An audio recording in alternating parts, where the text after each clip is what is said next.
This is the Almost Timely newsletter for the week of March 26th, 2023. But what's on my mind this week? What could go wrong with AI?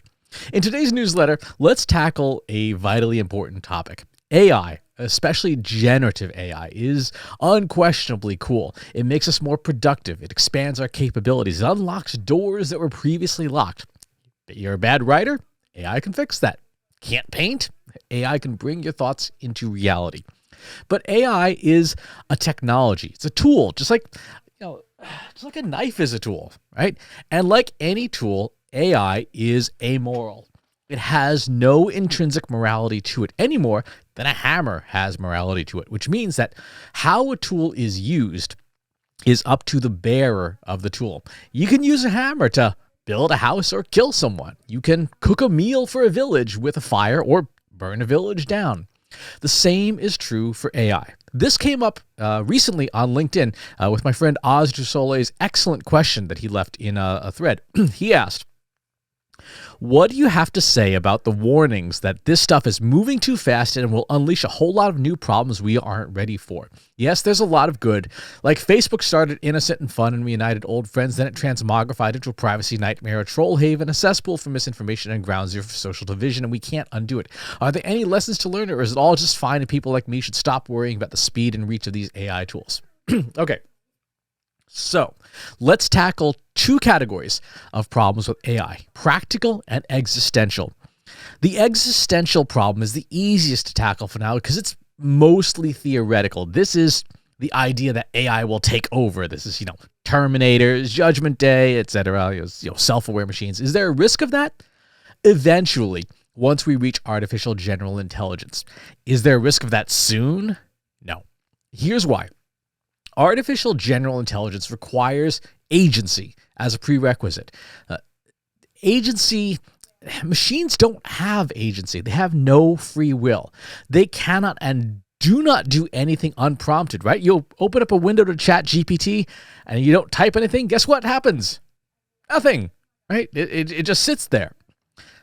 Compare that with your dog, right? Your dog has agency. It can get up and bark, go outside and pee. They can do many things without being told to. Roaches have agency, right? They go and seek food and do stuff.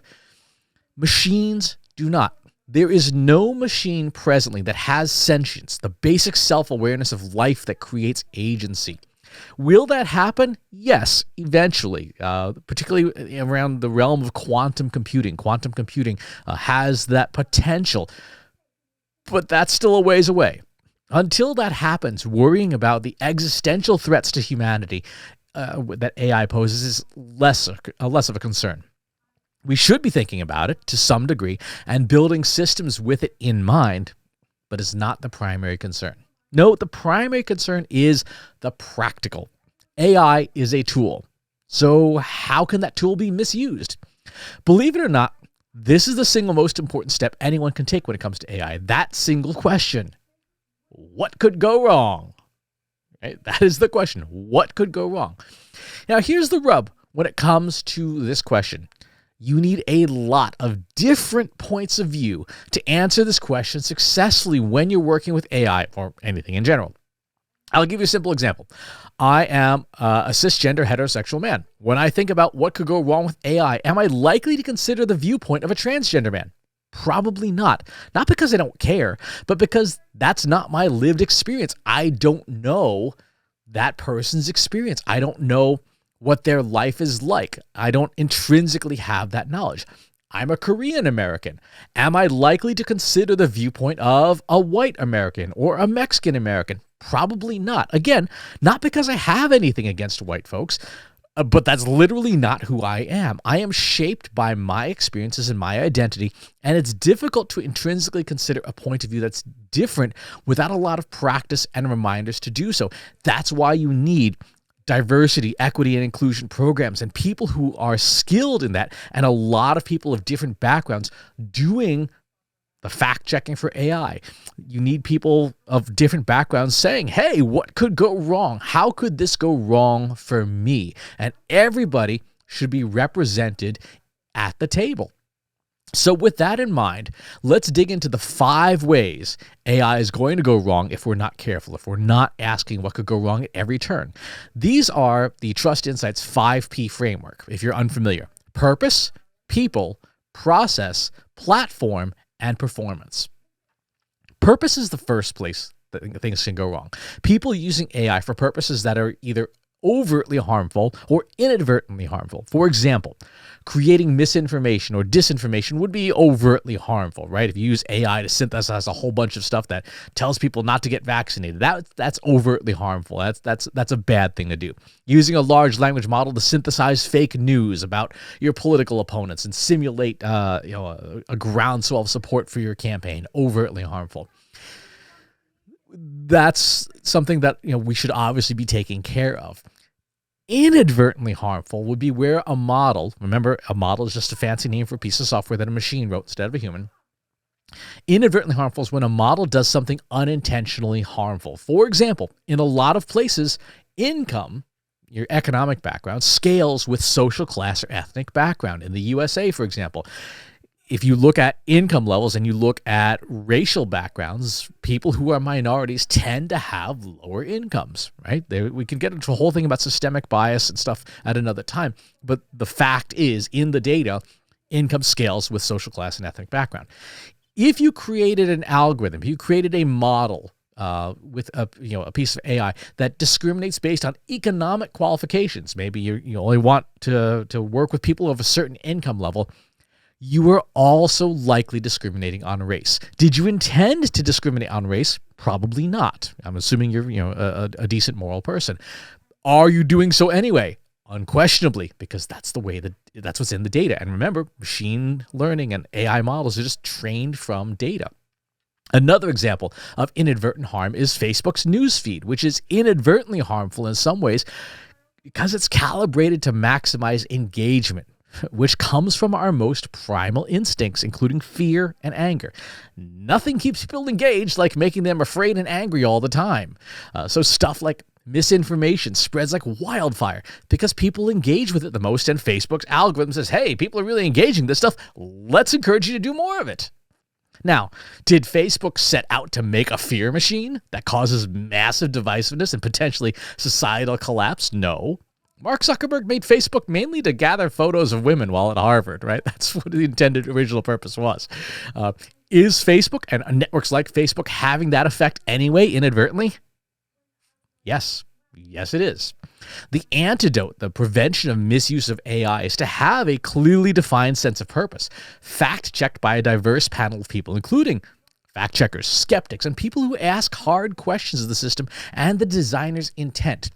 The singular question to ask is what could go wrong, asked over and over again. If no one's asking that question, or if the people who are asking it are not diverse enough, you're doing it wrong.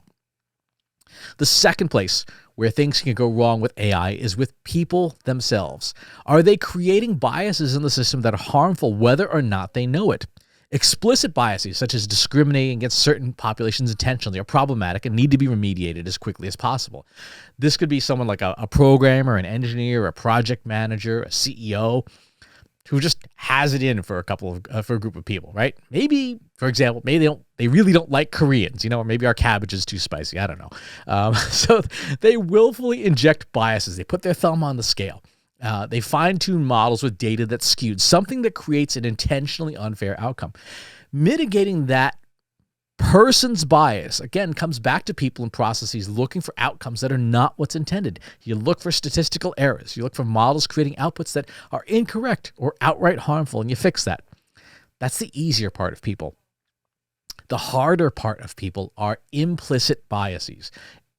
Everyone has implicit biases because we are the products of the culture that surrounds us. An implicit bias is a bias that you don't really recognize you have, but it's part of who you are. Part of working with AI systems and building them successfully is knowing what biases you bring to the table, what biases other people bring to the table, and what biases the system may have from the data we've given it. Testing ourselves, particularly people responsible for system design, for biases and identifying those biases that could potentially be harmful or problematic, is crucial. Side note, almost nobody does this. For example, Harvard University has a number of excellent free implicit bias tests that are worth taking so you can better understand yourself and how your culture has shaped your views. It tests things like racial bias, sexual orientation bias, if you have biases for or against a certain point of political view. And those tests are really good. Taking those tests, worthwhile, but can be very, very uncomfortable for some people, especially if you think of yourself as an unbiased person. Newsflash, you're not. None of us are. But those tests will help you understand yourself and understand the biases you have and potentially, people around you. What do you do with that information? If we're working with AI, the fact-checking team should be aware of individuals' biases in your company to ensure that they're not inserting those into the work they're doing. To mitigate biases, businesses should pay for employees who would be interested in mitigating their biases to take counseling, therapy, educational classes, and similar programs if they so choose, voluntarily. Why would a business do this? Well, if you want to be able to market your AI product or service or system or model or whatever as being free of bias as possible, this would be an important step, right? To say that, the people who worked on this, we certify that they are as free of biases as it's going to get, or we have processes in place to mitigate those biases. Also, side note, it will genuinely help employees who voluntarily participate because if they are legitimately want to reduce the biases they have, that's a good thing. The third place where things can go wrong is with processes. What processes are in place to keep the system on the rails, right? This is partly platform-based and partly process-based. Processes for checking outputs, checking model drift, checking inputs, and understanding whether a model is doing what it's supposed to do are crucial. The process for checking the data going into a training data sets is also essential because you could have bad data going in. You have model drift in the model. You could have bad outputs. You could have intentional misuse of the outputs. But the key thing to remember is that you need checkpoints, processes to validate that things are working as intended at each of the points in the life cycle of an AI piece of software. For example, imagine if somebody had a petty vendetta against somebody else in the company and used a large language model to generate text that was subtly discriminatory or unfavorable. Companies need to establish a whole bunch of different checklists and analyses to ensure that a system's not going to go off the rails. It's not going to do something that is contrary to the stated values of the company. What kinds of processes? Again, this comes back to the very simple but not at all easy question. What could go wrong?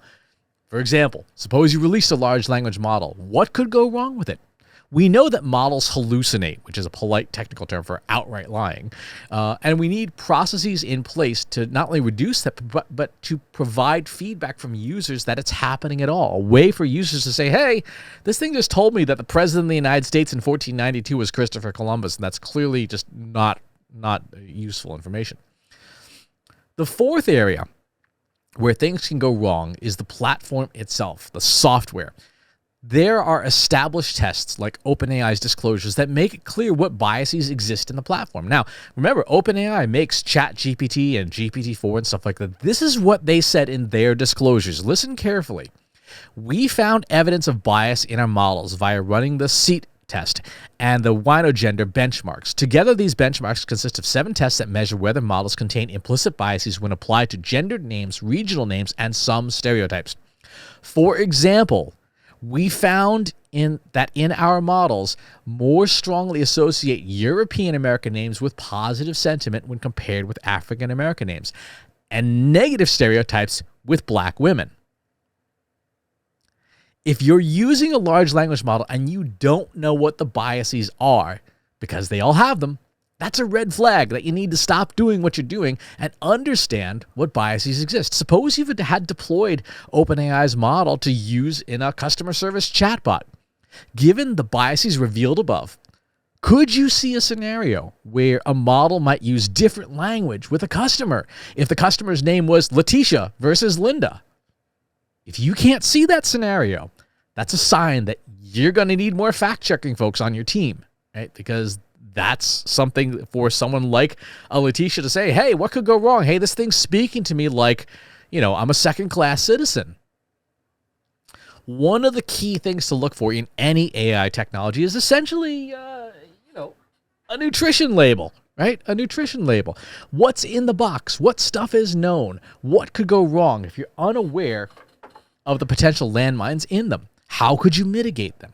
If an AI model, system, or service doesn't come with a nutrition label, you might want to eliminate that vendor from consideration. If you're a vendor, take a moment to press pause on your proprietary turnkey solution or whatever, and put a nutrition label on your product or service. And if you're unwilling to, or your management tells you not to do so, that should be a sign that there's serious rot inside your software that needs to be addressed. And if management's not going to address it, it's time to update your LinkedIn profile, because that company, sooner or later, is going to be in a bucket of hot water. The final P is performance. What are you measuring to make sure your AI is doing what's expected? Not just speed or accuracy, but what measures around things like bias, incorrect answers, broken executions, hallucinations, or negative user feedback are in place? How do you monitor your software? And most important, what decisions do you make from those measures? Suppose you had a measure like hallucination index, the number of reports from users that your model is just outright lying, right? It's making shit up. What is the threshold? What is the process in place you have to shut down the software if it goes off the rails? Suppose you're averaging 10 hallucinations an hour and suddenly it spikes and persists at 100 an hour. What are you going to do about it? What's the process? Is there a big red button you can hit that says turn the model off? Put up the under construction sign. We'll be back, after these messages. Something that would allow you to turn the thing off if it's not working. This is really important for existential stuff too, by the way, right? Is there a stop button? Is there an oh shit button? Hit this button to turn the thing off. If there isn't, you have designed a bad system. Now, for end users, people who are not running the machines, people who are not building software, we have to think about the 5 Ps as individual users too, because as we said last week, AI, particularly generative AI, is coming to everything. Microsoft Copilot is going to be in every aspect of Microsoft Office. Google Palm is going to be in every aspect of Gmail and Google Docs and Google Slides and Google Sheets and all that stuff. So sooner or later, everyone is going to be using this stuff. And we need to think about the 5 Ps as people. What is our purpose? And are we asking ourselves how our purpose, using someone else's software, could go wrong, right? Who is using AI software? Guess what? Everyone, right? Whether or not we made it, and what are they doing with it? What biases or other factors could be involved that might cause a person to misuse intentionally or not a piece of software? Think about prompts for a large language model like Microsoft Copilot or ChatGPT. Could you imagine somebody with, say, a racial bias asking a prompt, to one of these models that was discriminatory? Maybe that person doesn't like Koreans, right? And they ask a outright racist prompt, and the machine just gives them an answer. What's the process for dealing with that? Have you thought about that? What processes do you have in place to safeguard information to prevent misuse? This past week, ChatGPT announced, hey, we're going to have plugins, which is like an app store, basically, that's going to allow you to do things like bring in data from the outside. Guess what that means? That opens up a whole bunch of holes in your system where your data could be going into this thing and then to other companies. Do you have processes in place to safeguard against that? When evaluating platforms, are you looking for those nutrition labels, right? And if you're not, when are you going to start? And finally, how are we as end users measuring the use of AI, not just to accomplish the tasks set before it, but how are we measuring the mitigation of harm? Plenty of workplaces have signs up like, X number of days since the last accident. Workplace safety depends on you, right? We've seen those. It's not far-fetched to think of something similar when it comes to the use of AI in the workplace as well, right? AI is a powerful tool. We have seen this, in every example of the use of AI, particularly generative AI. It is a powerful tool. As Spider-Man's Uncle Ben said, with great power comes great responsibility. And that responsibility is a shared one for the people who make AI software as well as the people who use it. That's us. To Oz's original question, who's minding the shop as companies race ahead to use AI as the competitive advantage? The answer had better be all of us. What else is happening in the news this week? We are promoting Google Analytics 4, our course, relentlessly promoting this thing because, of course, we have to. There's less than 100 days before Google Analytics 3, aka Universal Analytics, shuts down, which means that if you haven't set up Google Analytics 4 yet, the clock is ticking. Get on that. Besides that, I did a bake-off this week with Google Bard, Microsoft Bing, and ChatGPT to see which one won the contest for accuracy with a series of 11 questions. Go watch that video. You'll be surprised at the answer. I certainly was. I did not expect that. We also had some stuff on some public relations measurement this week, primary research and secondary research data, a whole bunch of stuff on more fact-checking, social media conferences, and prompt engineering. Jobs this week. What do we got? We have Analytics Engineer Eleanor Health, Associate Director of Customer Analytics at Rhythm Pharmaceuticals, Digital Marketing Director at Airroom, Director of Strategy at Synchron, Director of Product Marketing at Self Financial, Head of Marketing at Prequel, Marketing Manager at Bravura Technologies, Reporting Manager at Cox Enterprises, Senior Analytics Engineer at Drumline, Senior Manager of Data Engineering at Cox, Senior Software Engineering at Major League Baseball. That would probably be a real interesting job. Senior Vice President of Marketing at Bluebird at Bio. So tons of interesting jobs popping up all over the place. Other things in the news this week: social media monitoring. Instagram unveils 2 new advertising channels, prioritizing engagement as a content metric. Let's see, we have is SEO worth it, which is a more and more relevant question every day given what's happening with large language models. Microsoft adds AI image creation to Bing, which you can test out. New jobs due to generative AI. We also have banking sector turmoil is a worldwide phenomenon, and a great piece. If you or someone you know has a diagnosis of ADHD in the dealer's choice section, there's a great episode of Huberman Lab on how ADHD works, and then different ways that are peer-reviewed science ways of managing it and stuff. You will be surprised at what does and does not work. It's well worth your time. Upcoming events. I'm headed out to London this week for Martechopia. I'll be speaking there, no surprise, on ChatGPT and generative AI, which is literally going to be speaking about for the entire rest of the year, it seems. That's every event has contacted me saying, hey, can you change your talk to this? So that's coming up this week. There's still time to register. You can use discount code MARSpeaker20 for 20% off the ticket price. B2B Ignite Chicago in May, ISBM in Chicago in September, and Marketing Profs B2B Forum here in Boston in October. That is the news this week. Thank you for tuning in. I feel like I'm start to need to add a label to my content now that says, guaranteed 100% of this content was generated by a human.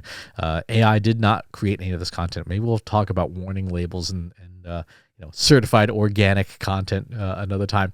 But that's the news this week. Thank you for tuning in. I appreciate your attention as always. I'll talk to you soon. Take care. If you like this video, go ahead and hit that subscribe button.